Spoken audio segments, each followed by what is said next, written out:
Is being pressed for more details on how it will carry out 100,000 coronavirus tests a day by the end. There's a quote going around from the Czech author Milan Kundera. Tasked with leading the testing drive. Man proceeds in the fog, but when he looks back to judge people of the past, he sees no fog on their path. From his present, which was their faraway future, it looks perfectly clear. Good visibility all the way. Looking back, he sees the path, he sees the people proceeding, he sees their mistakes, but not the fog. It's the beginning of April 2020. My video work has dried up for now, and all we can do is stay at home.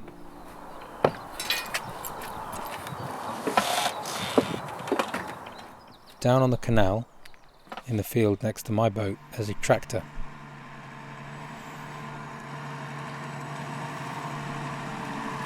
Clearly see the man in the cabin, working hard, preparing his crops. And I'm stood, making 20-second drawings of him. One of us feels starkly more relevant than the other.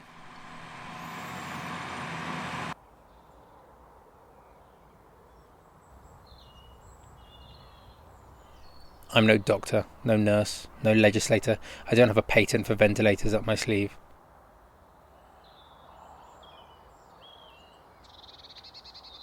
It's easy to feel unmotivated and stuck. It's hard when your profession seems so silly in these times.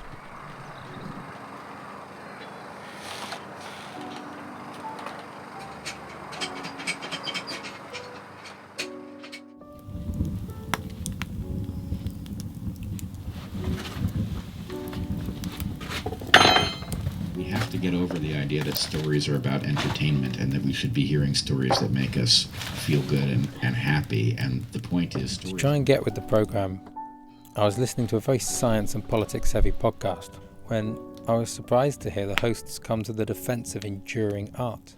They describe how its societal role is to preserve an understanding of catastrophe so that not everyone has to experience it directly.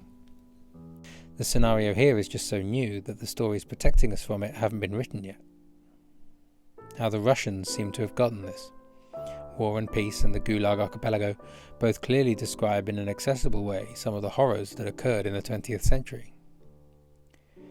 And how it's not just through narrative, it's through visual art in paintings, like the Guernica, so that we are able to understand some other piece of humanity that we have not ourselves lived through. That is what art is and why we need it.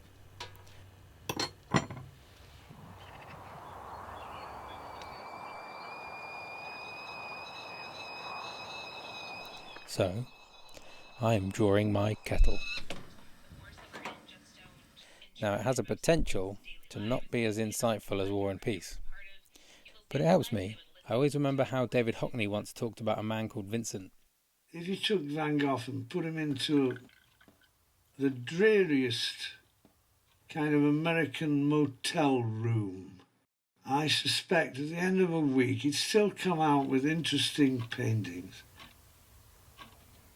The hole in the carpet he'd paint, wouldn't he? He could, somehow everything becomes interesting because he's looking at it.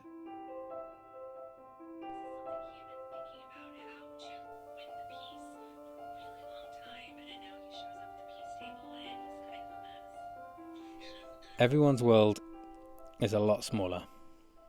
Everything is slower now, and already I feel like I'm living through paintings by artists who knew these feelings better. In the less vivid early paintings of Van Gogh, learning the simple delight in taking a moment in the sun like Fortuny's Old Man in Granada.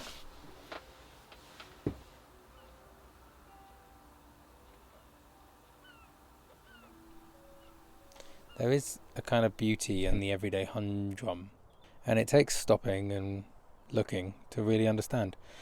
My circle of influence is small. I'm not allowed on the empty streets to draw or film them, but I can draw my kettle.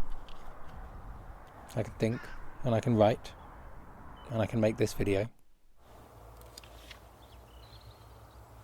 will be a time when I look back on this day, the 4th of April 2020, and marvel how clear the path was.